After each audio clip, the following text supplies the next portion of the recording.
Love story ನಿಜ, ಇದೊಂದು love base ಮೇಲೆ ಇರುತ್ತೆ, but it will be your edge of the seat thriller. So ನಮ್ಮ ಸಿನಿಮಾ ಲೆಂತ್ ಇರೋದು 2 hours 5 minutes, 2 ಗಂಟೆ 5 ನಿಮಿಷದ ಸಿನಿಮಾ.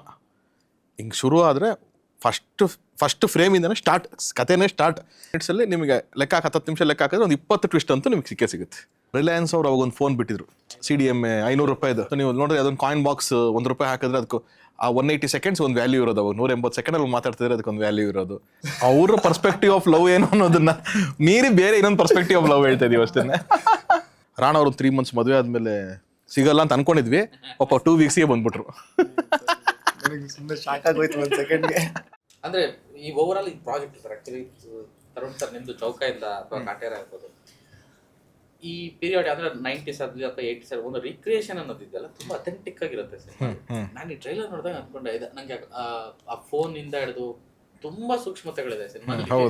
ನಾನು ನಿಮ್ ಡಿಸೈನ್ ಇಂದ ಹಿಡಿದು ಬಳಸಿರೋ ವೆಹಿಕಲ್ಸ್ ಇಂದ ಹಿಡಿದು ಬಟ್ಟೆ, ಫಸ್ಟ್ ಅಂಡ್ ಫಾರ್ಮೋಸ್ಟ್ ಅದೇ ಅಥೆಂಟಿಸಿಟಿ ಏನು ಅಂತಂದ್ರೆ ನಮಗೆ ಒಂದು ಒಳ್ಳೆ ಟೀಮ್ ಇದೆ, ರಿಸರ್ಚ್ ಚೆನ್ನಾಗಿ ಮಾಡುತ್ತೆ ನಮ್ಮಲ್ಲಿ.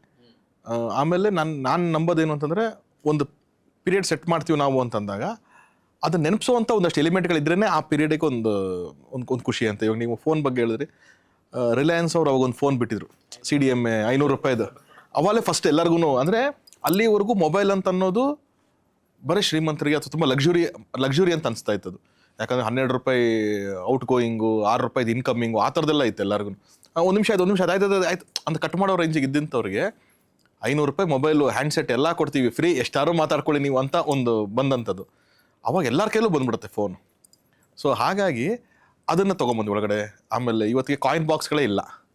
ಸೊ ನೀವು ನೋಡಿದ್ರೆ ಅದೊಂದು ಕಾಯಿನ್ ಬಾಕ್ಸ್ ₹1 ಹಾಕಿದ್ರೆ ಅದಕ್ಕೆ ಆ 180 seconds ಒಂದು ವ್ಯಾಲ್ಯೂ ಇರೋದು. ಅವಾಗ 180 ಸೆಕೆಂಡಲ್ಲಿ ಮಾತಾಡ್ತಿದ್ರೆ ಅದಕ್ಕೊಂದು ವ್ಯಾಲ್ಯೂ ಇರೋದು. ಸೊ ಆ ಥರದ ಎಲಿಮೆಂಟ್ಸ್ ಆಗಿರ್ಬೋದು, ಕ್ಯಾಸೆಟ್ ಪ್ಲೇಯರ್ಸು, ಇದೆಲ್ಲನೂ ಕತೆ ಒಳಗಡೆನೂ ಹಿಂಗೆ ಅಡಾಪ್ಟ್ ಆಗುತ್ತೆ, ಹಂಗೆ ತೊಗೊಂಬರೋಣ ಅಂತ ಒಂದು ಮಾಡಿದಂಥ ಪ್ರಯತ್ನ. ಆ್ಯಂಡ್ ಇವಾಗ ಕತೆ ಆಯ್ಕೆ ಬಗ್ಗೆ ಬಂತು ಅಂದರೆ ಅಗೇನ್ ಪುನೀತ್ ನನ್ನ ಜೊತೆ ಕಾಟೇರ ವರ್ಕ್ ಮಾಡಿದ್ರು ಡೈರೆಕ್ಷನ್ ಡಿಪಾರ್ಟ್ಮೆಂಟಲ್ಲಿ.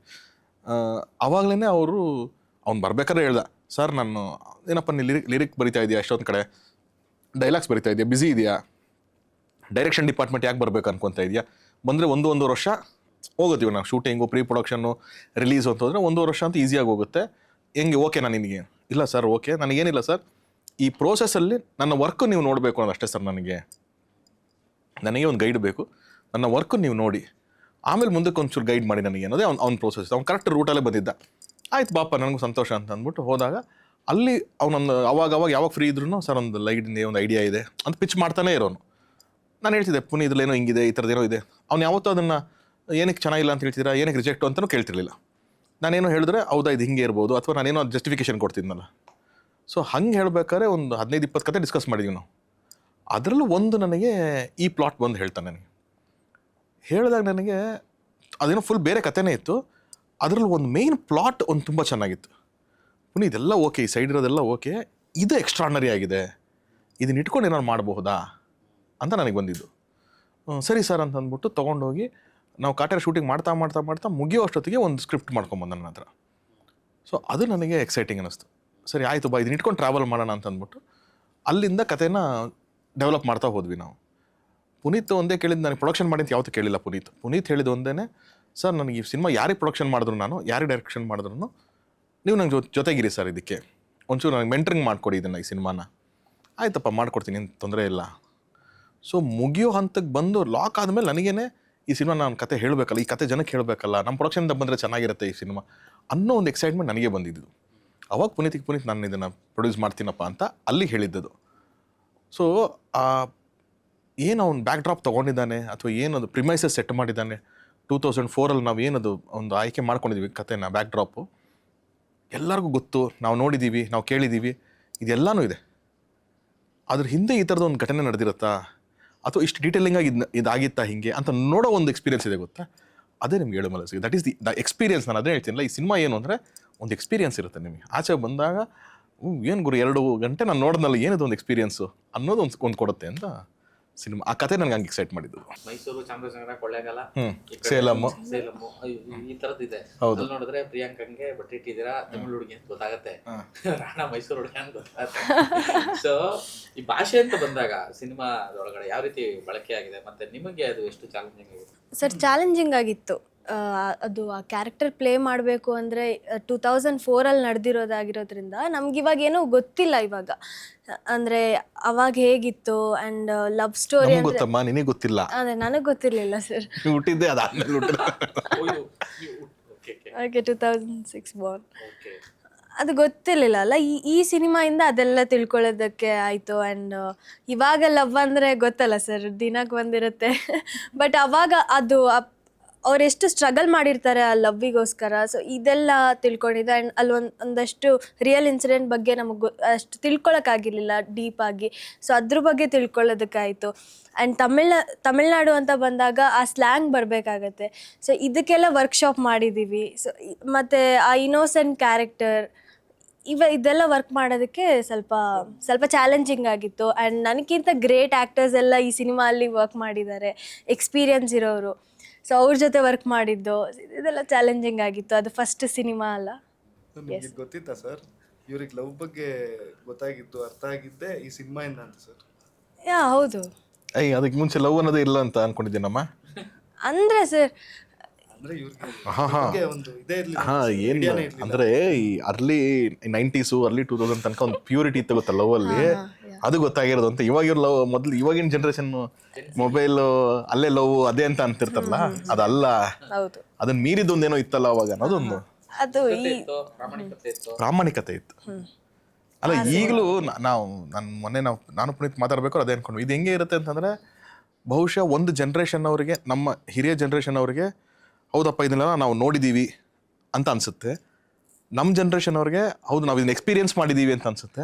ಇವಾಗಿನ ಜನ್ರೇಷನ್ಗೆ ಹೌದು ನಾವು ತಿಳ್ಕೊಬೇಕು ಅಂತ ಅನ್ಸುತ್ತೆ. ಆ ಥರದ್ದು ಮೂರೂ ಮಿಕ್ಸ್ ಆಗಿರುವಂಥದ್ದೊಂದು ಪ್ಲಾಟ್ ಅಂತ ಅದೇ ಅಂತ ಅನ್ಕೋತಾ ಇದ್ದೀನಿ. ಪ್ರೀತಿ ವಿಷಯಕ್ಕೆ ಬಂದ್ರೆ ಇದೇನೆ, ಮುಗ್ಧತೆ ಇತ್ತು, ಪ್ರಾಮಾಣಿಕತೆ ಇತ್ತು, ಕಾಯ್ತಾ ಇದ್ರು, ತಾಳ್ಮೆ ಇತ್ತು. ಯಾವುದೂ ಇಲ್ಲ. ನೀನ್ ಸಿಕ್ಕಿಲ್ವಾ? Okay, next. ಪ್ರಾಮಾಣಿಕತೆ ಇತ್ತು, ತುಂಬ ತಾಳ್ಮೆ ಇತ್ತು. ನಿಜ. ಆಮೇಲೆ ಆ ಫೀಲಿಂಗೇ ಇತ್ತು, ಯಾರೋ ಇವರು ಅಂತಂದರೆ ಅವ್ರಿಗೋಸ್ಕರ ಎಷ್ಟಾದ್ರು ಎಫರ್ಟ್ ಹಾಕಬೇಕು, ಏನು ಸ್ಯಾಕ್ರಿಫೈಸ್ ಆದರೂ ಮಾಡ್ಬೋದು ಅನ್ನೋದೇ ಒಂದು ಥಾಟ್ ಪ್ರೊಸೆಸ್ ಇತ್ತು. ಈಗೆಲ್ಲ ತುಂಬ ಶಾರ್ಟ್ ಟೆಂಪರ್ ಆಗಿಬಿಟ್ರೆ ಎಲ್ಲರೂ, ಅಂದರೆ ಪೇಷನ್ಸ್ ಲೆವೆಲ್ ಕಮ್ಮಿ ಆಗೋಯ್ತು ಎಲ್ಲರದ್ದು ಇವಾಗ. ಇಲ್ಲ, ನನಗೆ ಆ ಒಥೆಂಟಿಸಿಟಿನೇ ಆ್ಯಕ್ಚುಲಿ ಅಷ್ಟು ಅಟ್ರಾಕ್ಟ್ ಮಾಡಿದ್ದು ನನ್ನ ಕತೆ ಕೇಳಿದ್ವಾಗ. ಯಾಕಂದರೆ ಅದೇ ಅಲ್ವ ನಾನು ಆಗಲೇ ಹೇಳ್ದಂಗೆ, ನಾವು ಫಸ್ಟ್ ಆಫ್ ಆಲ್ ನಮ್ಮ ಆಡಿಯನ್ಸ್ ಜೊತೆ ಕನೆಕ್ಟ್ ಮಾಡೋಕ್ಕೆ ಸಾಧ್ಯನೇ ಬಿಕಾಸ್ ಅವ್ರಿಗೆ ಅದು ಏನೋ ಒಂದು ಒಥೆಂಟಿಸಿಟಿ ಅನಿಸ್ಬೇಕು, ಏನೋ ಒಂದು ಹೌದಲ್ಲ ನಮ್ಮಲ್ಲೂ ಇತ್ತಲ್ಲ. ಇವಾಗ ನಮ್ಮ ಸರ್ ಹೇಳ್ದಂಗೆ ನಮ್ಮ ಜನ್ರೇಷನ್ ಅವ್ರಿಗೆ ಹೌದು ಹಿಂಗೆ ಇತ್ತು, ನಾವು ಹಿಂಗೆಲ್ಲ ಮಾಡ್ತಿದ್ವಿ ಅಂತ ಒಂದು ಕನೆಕ್ಟ್ ಆಗುತ್ತೆ. ಈ ಪ್ರಿಯಾಂಕಾ ಅವ್ರ ಜನ್ರೇಷನ್ಗೆ ಮೇ ಬಿ ಲವ್ ಏನು ಸರ್, ನೀವು ಒಂದು ಜನ್ರೇಷನ್ ಲವ್ ಏನು ಅಂತ ಹೇಳಕ್ ಹೋಗ್ತೀರಾ? ಅವ್ರ ಪರ್ಸ್ಪೆಕ್ಟಿವ್ ಆಫ್ ಲವ್ ಏನು ಅನ್ನೋದನ್ನ ಮೀರಿ ಬೇರೆ ಇನ್ನೊಂದು ಪರ್ಸ್ಪೆಕ್ಟಿವ್ ಆಫ್ ಲವ್ ಹೇಳ್ತಾ ಇದೀವಿ ಅಷ್ಟೇ. ಸೊ ಎಲ್ರಿಗೂ ಅದೊಂದು ಅಥೆಂಟಿಕ್ ಕನೆಕ್ಟ್ ಆಗುತ್ತೆ ಅಂತ ಒಂದು ಬಂದಿತ್ತು. And of course on a serious note, I think ಬಿಗಿನಿಂಗಿಂದ ತರುಣ್ ಸರ್ ಆಗಿರಲಿ, ನಮ್ಮ ಪುನೀತ್ ಸರ್ ಆಗಿರಲಿ, ಅವರಿಗೆ ಒಂದು ಇದ್ದಿದ್ದೇನೆಂದರೆ, ಇದು ನಾವು ಒಂದು ರಿಯಲ್ ಇನ್ಸಿಡೆಂಟ್ ತೊಗೊಂಡು ಮಾಡ್ತಿರೋದ್ರಿಂದ, ಒನ್ ನೈಟ್ ಕತೆ ಇರೋದ್ರಿಂದ, ಇವರಿಬ್ಬರು ಜೀವನದಲ್ಲಿ ಆ ನೈಟಲ್ಲಿ ಏನು ನಡೀತು ಅಂತ ಇನ್ಸಿಡೆಂಟ್ ವೈಸ್ ಹೇಳ್ಕೊಂಡು ಹೋಗೋಣ ಅಷ್ಟೇ. ಇದ್ರಲ್ಲಿ ಬೇರೆ ಏನು ತುಂಬಿಸೋದು ಬೇಡ. ಸುಮ್ಮನೆ ಏನೋ ಅನ್ನೆಸರಿಯಾಗಿ ಏನೋ ಒಂದು ತಂದು ಇಡೋದು, ಒಂದು ಸಾಂಗ್ ಇಡೋದು. ಅಂದರೆ ಸಾಂಗ್ ಇದೆ ಸಿನಿಮಾ ಅಲ್ಲಿ, ಬಟ್ ಅದು ನಮ್ಮ ಸ್ಟೋರಿನ ಹೇಳ್ಕೊಂಡು ಹೋಗುತ್ತೆ ಆ ಸಾಂಗು. ಎಲ್ಲೋ ಒಂದು ಕಡೆ ಒಂದು ಸಪ್ರೇಟಾಗಿ ಕಟ್ಟಾಗಿ ಬೇರೆ ಎಲ್ಲ ಹೋಗೋದು ಅಂಥವೆಲ್ಲ ಏನೂ ಇಲ್ಲ. ಸೊ ಆ ಒಂದು ಒಥೆಂಟಿಸಿಟಿ, ಆ ಒಂದು ನೈಟಲ್ಲಿ ಏನು ನಡೀತು, ಸಂಜೆಯಿಂದ ಬೆಳಗ್ಗೆವರೆಗೂ ಏನು ನಡೀತು, ಅದೆಲ್ಲ ತುಂಬ ಒಂದು ಥ್ರಿಲ್ಲಿಂಗ್ ಎಲಿಮೆಂಟ್ ಅನಿಸ್ತು ನನಗೆ. ಸೊ ಅದು ನಂಗೆ ತುಂಬ ಕನೆಕ್ಟ್ ಆಯಿತು. ಸೊ ಐ ಥಾಟ್ ಪರ್ಫೆಕ್ಟ್, ಅದಕ್ಕೆ ನಾನು ಅದಕ್ಕೆ ಕನೆಕ್ಟ್ ಆಗಿದ್ದು. ಟೈಮ್ ಇಸ್ ಮನಿ ಅಂತ ಹೇಳ್ತೀವಿ ನಾವು. ಸಮಯಕ್ಕಷ್ಟು ಬೆಲೆ ಇದೆ ಅಂತಂದಾಗ ಅದು ಏನು ಕೇಳ್ತಿದ್ದೆ ಅಷ್ಟೇ ಅದು ಕೊಟ್ಟರೆ ಕರೆಕ್ಟು.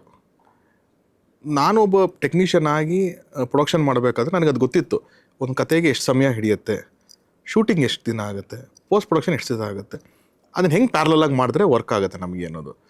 ಏನಾಗುತ್ತೆ ಪ್ರವೀಣ್, ಎಷ್ಟೊಂದು ಸತಿ ನಾವು ಇವತ್ತು ಏನೋ ಒಂದು ಕತೆ ಮಾಡಿರ್ತೀವಿ, 2 ವರ್ಷ ಆಗಿ ರಿಲೀಸ್ ಮಾಡೋ ವರ್ಷಕ್ಕೆ ಆ ಟ್ರೆಂಡೇ ಬೇರೆ ಏನೋ ಆಗಿರುತ್ತೆ, ಅವತ್ತಿನ ಮೆಂಟಾಲಿಟಿನೂ ಏನೋ ಆಗಿರುತ್ತೆ, ಕತೆಗಳೇ ಸ್ಟೇಲ್ ಅನಿಸ್ತಾ ಹೋಗ್ಬಿಡುತ್ತೆ. ಏನಿದೆ ಫ್ರೆಶ್ ಥಾಟಲ್ಲಿ ಇರ್ತೀವಿ, ಫಸ್ಟ್ ಎನರ್ಜಿಲಿ ಇರ್ತೀವಿ. ಆಮೇಲೆ ಹೊಸ ಟೀಮು ಹೊಸೊಬ್ರು ಇಟ್ಕೊಂಡು ಎಲ್ಲರೂ ಕೆಲಸ ಮಾಡೋ ಒಂದು ಎಂಥೂಸಿಯಾಸಮಲ್ಲಿ ಇದ್ದಾಗ ಏನಕ್ಕೆ ಟೈಮ್ ವೇಸ್ಟ್ ಮಾಡ್ತೀರಾ? Pre production ಆಗೋಗಿರುತ್ತೆ.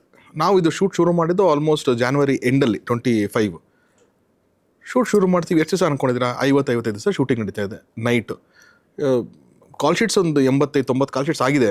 ಬಟ್ ನಿಮ್ಗೆ ನಂಬರ್ ಆಫ್ ಡೇಸ್ ಹಂಗೆ 2 ಮಂತ್ಸ್ ಅಂತ ಅಂದ್ಕೊಳ್ಳಿ. ಪೋಸ್ಟ್ ಪ್ರೊಡಕ್ಷನ್ ಮಾಡೋಕ್ಕೆ ಎಷ್ಟು ನಮಗೆ? ಒಂದು 3 to 4 ಮಂತ್ಸ್ ಮುಗೀತಲ್ಲ. 6 ಮಂತ್ಸಲ್ಲಿ ನಮಗೆ ಕಾಪಿ ತೆಗಿಬೋದಲ್ಲ ನಾವು. ಏನಂಥದ್ದು ಏನು ನಮಗಿರುತ್ತೆ? ಸೊ ಇದಕ್ಕೆ ಏನು ಎಕ್ಸ್ಪೆರಿಮೆಂಟ್ ಮಾಡಿದ್ವಿ ನಾವು ಅಂದರೆ, ಒಂದು 10 ಡೇಸೋ 12 ಡೇಸೋ ಶೂಟಿಂಗ್ ಮಾಡ್ತೀವಿ, ಅದಾದಮೇಲೆ ಒಂದು 10 ಡೇಸ್ ಗ್ಯಾಪ್ ಇದೆ ಅಂದರೆ ಆ 10 ಡೇಸಲ್ಲಿ ಮತ್ತೆ ಎಡಿಟ್ ಮಾಡೋಣ. ಡಬ್ಬಿಂಗ್ ತೊಗೊಂಬಿಟ್ಟಿದ್ದೆ ನಾನು. 2 ರೀಲ್ ಡಬ್ಬಿಂಗ್ ಆಗುತ್ತಾ ಮಾಡಿ, 1 ರೀಲ್ ಡಬ್ಬಿಂಗ್ ಆಗುತ್ತಾ ಮಾಡಿ, ಇಡೀ ಸಿನಿಮಾ ಶೂಟಿಂಗ್ ಆಗಬೇಕು ಆಯಿತು, ಅಲ್ಲಿಂದ ಎಡಿಟಿಂಗ್ ಮಾಡಬೇಕು ಆಯಿತು, ಅಲ್ಲಿಂದ ಡಬ್ಬಿಂಗ್ ಹೋಗಬೇಕು, ಆಮೇಲೆ ಮ್ಯೂಸಿಕ್. ಇದು ಏನು ಯಾರು ಹೇಳ್ತಿರೋದು ನಾಮ್ಸ್ನ? ಮಾಡಿ ಇಟ್ಕೊಂಬಿಟ್ರೆ ನಾವು ಕರೆಕ್ಷನ್ಸ್ ಮಾಡಬೇಕಾ ಮಾಡಿ ಆಮೇಲೆ 70% ಅಟ್ಲೀಸ್ಟ್ ನಿಮ್ಮ ಹತ್ರ ಕಂಟೆಂಟ್ ರೆಡಿ ಇರುತ್ತಾ? 0 ಶುರು ಮಾಡೋದಕ್ಕೂ 70 ಶುರು ಮಾಡೋದಕ್ಕೂ ಡಿಫ್ರೆನ್ಸ್ ಇದೆಯಲ್ಲ. ಸೊ ಇದು ನಮಗೆ ಚೆನ್ನಾಗಿ ವರ್ಕೌಟ್ ಆಗೋಯ್ತು ಈ ಪಿಕ್ಚರ್ಗೆ. ಯಾರಿಗೂ ಪ್ರೆಷರ್ ಇರಲಿಲ್ಲ, ಏನಿರಲಿಲ್ಲ. ಆ್ಯಕ್ಟರ್ಗಳು ಫ್ರೀ ಇದ್ದಾಗ ಡಬ್ಬಿಂಗ್ ಮಾಡೋರು, ಸ್ಕ್ರಿಪ್ಟ್ ಲಾಕ್ ಆಗೋಗಿದೆ, ಲೊಕೇಶನ್ಸ್ ನೋಡಿರ್ತೀವಿ, ಕಾಸ್ಟ್ಯೂಮ್ಸ್ ರೆಡಿ ಎಲ್ಲ ರೆಡಿ ಇರುತ್ತಲ್ಲ. ಸೊ ಈ ಪ್ಯಾರಲಲ್ಲಾಗಿ ನಾವು ಪೋಸ್ಟ್ ಪ್ರೊಡಕ್ಷನ್ ಮಾಡ್ತಾ ಬಂದಾಗ ನಮಗೆ ಆ ಟೈಮ್ ಸೇವ್ ಆಯಿತು. ಇನ್ಫ್ಯಾಕ್ಟ್ ನಮಗೆ ಫಾರೆಸ್ಟ್ ಶೂಟಿಂಗ್ ಪರ್ಮಿಷನ್ಸ್ ಒಂದು ಸ್ವಲ್ಪ ಲೇಟ್ ಆಗಿದ್ದಕ್ಕೆ ಒಂದು ತಿಂಗಳು ಲೇಟ್ ಆಯ್ತು ನನಗೆ. ಇಲ್ಲ ಅಂದರೆ ನಾನು ಜೂನ್ ಜುಲೈ ಎಂಡಿಗೆ ಬರಬೇಕು ಅಂತಲೇ ಫಿಕ್ಸ್ ಆಗಿದೆ. ನಾನು ಅಷ್ಟು ಟೈಮ್ ಸಾಕು ಕರೆಕ್ಟಾಗಿ ಮಾಡಿದ್ರೆ ಅಂತ ಅಂದ್ಬಿಟ್ಟೆ ಫಿಕ್ಸ್ ಆಗಿದೆ ನಾನು. ಬಟ್ ಅದೊಂದು ಚಿಕ್ಕ ಒಂದೆರಡು ರಾಣ ಅವರು 3 months ಮದುವೆ ಆದಮೇಲೆ ಸಿಗಲ್ಲ ಅಂತ ಅಂದ್ಕೊಂಡಿದ್ವಿ. ಪಾಪ 2 ವೀಕ್ಸಿಗೆ ಬಂದ್ಬಿಟ್ರು. ನನಗೆ ಸುಮ್ಮನೆ ಶಾಕ್ ಆಗೋಯ್ತು ಒಂದು ಸೆಕೆಂಡ್ಗೆ. ಕರೆಕ್ಟ್ ಫೆಬ್ರವರಿನಲ್ಲಿ ಅವ್ರ ಮದುವೆ ಬೇರೆ ಇತ್ತಲ್ಲ. ಸೊ ನಾವು ಓಕೆ 7 ಅಂತ 8ನೇ ತಾರೀಕು ಮದುವೆ ಆಗಿದ್ದು ನಿಮ್ಮದು. ಫೆಬ್ರವರಿನಲ್ಲಿ 7th and 8th ಏನೋ ಮದುವೆ ಇತ್ತು.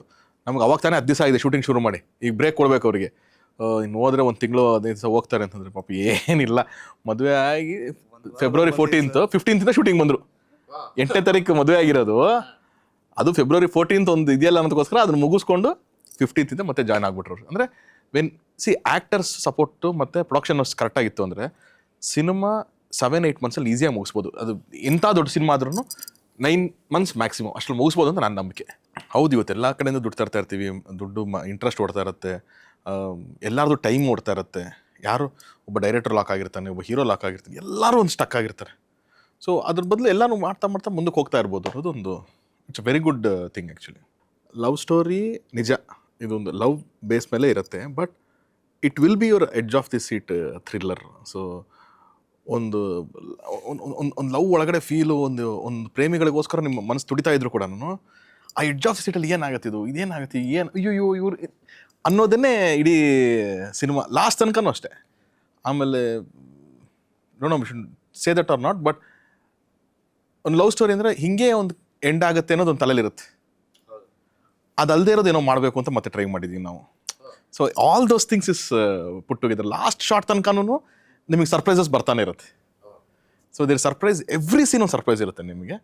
ಅದು ವಾವ್ ಮೂಮೆಂಟ್ ಯಾವುದಲ್ಲ ನಂಗೆ ಗೊತ್ತಿಲ್ಲ, ಬಟ್ ದೇರ್ ವಿಲ್ ಬಿ ಒಂದು ಚಿಕ್ಕ ಟ್ವಿಸ್ಟು ಅಥವಾ ಒಂದು ಚಿಕ್ಕ ಸರ್ಪ್ರೈಸು ಎವ್ರಿ 10 minutes ಒಂದಿರುತ್ತೆ. It is a 133 minutes cinema, ಸರಿನಾ? 133 ನಿಮಿಷ ಅಂದರೆ 2 ಗಂಟೆ 13 ನಿಮಿಷದ ಒಂದು cinema. Starting smoking card, thanks card, end rolling card ಅಂತೆಲ್ಲ ತೆಗೆದ್ರೆ ನೀವು, ನಮ್ಮ ಸಿನಿಮಾ ಲೆಂತ್ ಇರೋದು 2 hours 5 minutes, 2 ಗಂಟೆ 5 ನಿಮಿಷದ ಸಿನಿಮಾ. ಹಿಂಗೆ ಶುರು ಆದರೆ ಫಸ್ಟ್ ಫ್ರೇಮಿಂದನೇ ಸ್ಟಾರ್ಟ್, ಕತೆನೇ ಸ್ಟಾರ್ಟ್. ಇದಕ್ಕೆ ಪ್ರಿಲ್ಯೂಡು ಇನ್ನೊಂದು ಮತ್ತೊಂದು ಏನಿಲ್ಲ, ಕತೆ ಫಸ್ಟ್ ಶಾರ್ಟಿಂದನೇ ಸ್ಟಾರ್ಟ್ ಕತೆ ನಮಗೆ. ನೀವು ಟೈಟಲ್ ಕಾರ್ಡು ಫಸ್ಟ್ ಫ್ರೇಮ್ ಬರೋಕ್ಕಿಂತ ಮುಂಚೆ ಒಂದು ಕಾರ್ಡ್ ಬರುತ್ತೆ, ಅದೇ ತುಂಬ ಇಂಪಾರ್ಟೆಂಟ್ ಕಾರ್ಡು. ಇದು ಏನು ಸಿನಿಮಾ ಕತೆ ಯಾವಾಗ ಅನ್ನೋದು ಕನೆಕ್ಟ್ ಆಗೋದಕ್ಕೆ ಫಸ್ಟ್ ಒಂದು ಕಾರ್ಡ್ ನೋಡಬೇಕದು. ಆ ಕಾರ್ಡಿಂದ ಸ್ಟಾರ್ಟ್ ಅದು ಕತೆ. ಸೊ ಅಲ್ಲಿಂದ ಶುರು ಮಾಡಿದ್ರೆ ನಿಮಗೆ ಅಂತ ತೊಗೊಂಬರುತ್ತೆ. 2 hours 10 minutes ನಿಮಗೆ ಲೆಕ್ಕ 10 ನಿಮಿಷ ಲೆಕ್ಕ ಹಾಕಿದ್ರೆ ಒಂದು 20 ಟ್ವಿಸ್ಟ್ ಅಂತೂ ನಿಮಗೆ ಸಿಗುತ್ತೆ. ಆ ಥರದೊಂದು ಸ್ಕ್ರೀನ್ ಪ್ಲೇ ಆಗಿದೆ. ಅಲ್ಲ, ಸುದ್ದಿ ಎಲ್ಲರಿಗೂ ಗೊತ್ತಿದೆ ಅದು. ನಾನು ಹೇಳ್ತಿರೋದು ಈಗ ಈ ಪಿಕ್ಚರ್ ನೋಡಿದ್ಮೇಲೆ ಕೂಡ ಖಂಡಿತವಾಗ್ಲೂ ಮನೆಗೆ ಹೋಗೋದಲ್ಲ, ಅಲ್ಲಿಂದ ಆಚೆ ಬರ್ತಿದ್ದಂಗೆ ಅಥವಾ ಥಿಯೇಟ್ರಲ್ಲಿ ಕೂತಿದ್ದಾಗ ಕೂಡ ಮೊಬೈಲ್ ತೆಗೆದು ಗೂಗಲ್ ಮಾಡಿದ್ರು. ಇವನು ಹೇಳ್ತಾ ಇರೋದು ಹೌದಲ್ವಾ, ಇದಲ್ವಾ, ಇದು ಹಿಂಗಲ್ವಾ ಅಂತ ಒಂದಷ್ಟು ಗೂಗಲ್ ಮಾಡಿದ್ರು ಕೂಡ ನನಗೆ ಕನೆಕ್ಟ್ ಆಗಬೇಕಲ್ಲ. ಸೊ ಅದಷ್ಟೂ ತಲೆಯಲ್ಲಿ ಇಟ್ಕೊಂಡು ಮಾಡಿದ್ದೀವಿ. ಯಾಕಂದ್ರೆ ನಮಗೆ ಒಂದು ಎಕ್ಸೈಟ್ ಇರುತ್ತೆ. ಇವಾಗ ಮಂಜುಮಲ್ ಬಾಯ್ಸ್ ಥರ ಒಂದು ಫಿಲಮ್ ನೋಡ್ಕೊಂಡು ಆಚೆ ಬಂದರೆ ಹೌದಾ ಇದು ನೋಡು ಅಂತ ಮಾಡಿದ್ರೆ ತಾನೆ ಅದು ಒಂದು ಇನ್ಸಿಡೆಂಟನ್ನು ಅವ್ರು ಇನ್ನೆಷ್ಟು ಅದನ್ನು ಸಿನಿಮ್ಯಾಟಿಕ್ ಎಲ್ಲನೂ ರಿಯಲಿಸ್ಟಿಕ್ ಮಾಡೋಕ್ಕಾಗಲ್ಲ. ಎಷ್ಟೊಂದು ಸಿನಿಮಾ ಎಕ್ಸ್ಪೀರಿಯನ್ಸ್ ಕೊಡ್ತಾರಲ್ಲ ಇರಲ್ಲ ಅಲ್ವಾ. ಸೊ ಆ ಥರದ್ದು ಬಟ್ ಒಂದು ಕತೆ ಅದಷ್ಟೇ, ಒಂದು ಇನ್ಸಿಡೆಂಟ್ ತೊಗೊಂಡು ಅವ್ರು ಅದಕ್ಕೆಲ್ಲ ಏನೇನು ಬೇಕೋ ಕಮರ್ಷಿಯಲೈಸ್ ಮಾಡಿ ಅಥವಾ ಜನಕ್ಕೆ ಇನ್ನೊಂಚೂರು ರೀಚ್ ಆಗೋದಕ್ಕೋಸ್ಕರ ಸ್ಕ್ರೀನ್ ಪ್ಲೇ ಮಾಡ್ಕೊಂಡಿರ್ತೀವಿ ಎಲ್ಲನೂ. ಇಲ್ಲಾಂದ್ರೆ ಏನಾಗುತ್ತೆ, ಡಾಕ್ಯುಮೆಂಟ್ರಿ ಆಗ್ಬಿಡುತ್ತೆ. ಏನಾಗಿತ್ತು, ಇಷ್ಟೇ ಆಗಿತ್ತು, ಹಿಂಗೆ ತೋರಿಸ್ತೀವಿ ಅಂದ್ರೆ ಡಾಕ್ಯುಮೆಂಟ್ರಿ ಆಗ್ಬಿಡುತ್ತೆ. ಸೊ ಇಲ್ಲೂ ಅಷ್ಟೇ, ಆ ಇನ್ಸಿಡೆಂಟ್ ಗೊತ್ತು ನಿಮಗೆ. ಹೌದಲ್ವಾ, ನಾನು ಪೇಪರ್ಲ್ಲಿ ಓದಿದ್ದೆ, ನಾನು ಟಿ ವಿಲಿ ನೋಡಿದ್ದೆ, ಇನ್ನೊಂದೇನೋ ಆಗಿತ್ತು, ಮತ್ತೊಂದು ನೇಷನ್ ವೈಡ್ ನ್ಯೂಸ್ ಅದು ಅಂತ ಗೊತ್ತಿರೋದನ್ನು ಹೆಂಗಾಗಿತ್ತು ಅಥವಾ ಅದ್ರ ಹಿಂದೆ ಈ ಥರದೊಂದು ಕಥೆ ನಡೆದಿತ್ತಾ, ಇದು ಯಾರು, ಈ ಕ್ಯಾರೆಕ್ಟರ್ ಯಾರು ಅಂತ ಗೂಗಲ್ ಮಾಡಿದ್ರೆ ನಿಮ್ಗೆ ಅದೆಲ್ಲ ಕನೆಕ್ಟ್ ಆಗ್ತಾ ಹೋಗುತ್ತಲ್ಲ. So that is one thing about this film.